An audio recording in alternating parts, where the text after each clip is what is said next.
ओम नमो भगवते वासुदेवाय। राधे राधे, जय श्री कृष्णा। आइए सुनते हैं कार्तिक मास की कथा का 21वां अध्याय।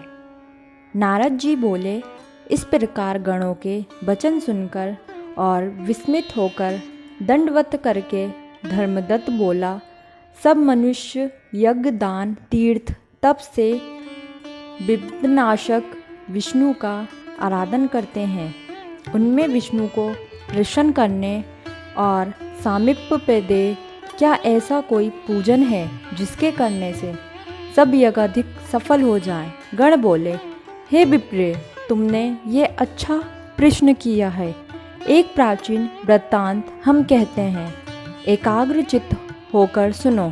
कांचीपुरी में चोल नामक चक्रवर्ती राजा था।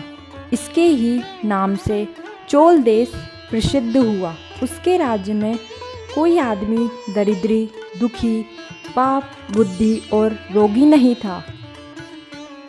असंख्य यज्ञ करने वाले उस चोल के स्वर्ण यज्ञ स्तंभ से ताम्रपणी नदी के दोनों किनारे चैत्ररथ नाम के कुबेर की तरह शोभायमान थे।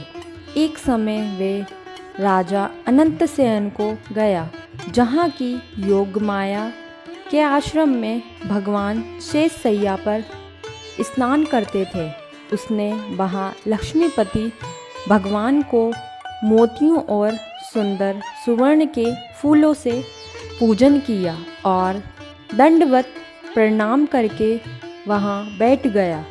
तब उसने हाथ में तुलसी और जल लिए। कांचीपुर में रहने वाले विष्णु भक्त को भगवान को स्नान कराते और तुलसी पात्र से पूजन करते पाया। उनके ऊपर ब्राह्मण द्वारा चढ़ाए तुलसी दल से उसके रत्न ढक गए। ये देख राजा कुपित होकर बोला, यहाँ माणिक सुवर्ण से मैंने पूजा की है। हे विष्णुदास, वे सब तुलसी पत्रों से तुमने क्यों ढक दिया है? तू विष्णु की भक्ति नहीं जानता है, ढोंगी है जो तू मेरी शोभा युक्त पूजा को ढकता है। तब वे ब्राह्मण राजा के गौरव को तुच्छ समझकर बोला, हे राजन, तू भी भक्ति को नहीं जानता। तुझे राज्य लक्ष्मी का घमंड है। तूने पहले कितना विष्णु व्रत किया है? गण बोले, ब्राह्मण का वचन सुनकर और हंसकर राजा गर्व सहित वचन कहने लगा कि जो तू भक्ति का गर्व करता है तो बता, तुझ दरिद्री की भक्ति कितनी है? विष्णु को प्रसन्न करने वाले यज्ञ दानादि तूने नहीं किए और ना पहले तेने कोई मंदिर ही बनवाया। ऐसे ही भक्ति का तुझे घमंड है। अब सब उपस्थित जन देखते रहो कि विष्णु मुझको दर्शन देते हैं कि इसको, तभी हम दोनों की भक्ति मालूम हो जाएगी। ये कहकर राजा ने राजगृह में जाय मृदुल ऋषि को आचार्य बनाकर वैष्णव यज्ञ आरंभ कर दिया।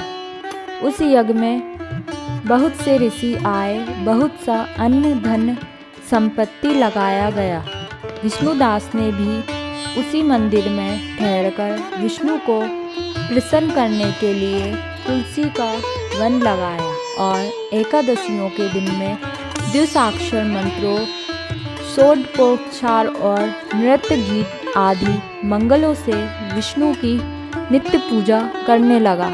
चलते में, भोजन में, शयन में सदा विष्णु को स्मरण करता रहा और समदृष्टि होकर सब में विष्णु को देखता। विष्णु की प्रसन्नता के लिए माघ एवं कार्तिक मास के विशेष नियम करके व्रत करने लगा और फिर उनके उद्यापन भी पूर्ण किए। इस समस्त इंद्रियों को वश में करके भगवान का आराधन करते हुए राजा चोल और विष्णुदास को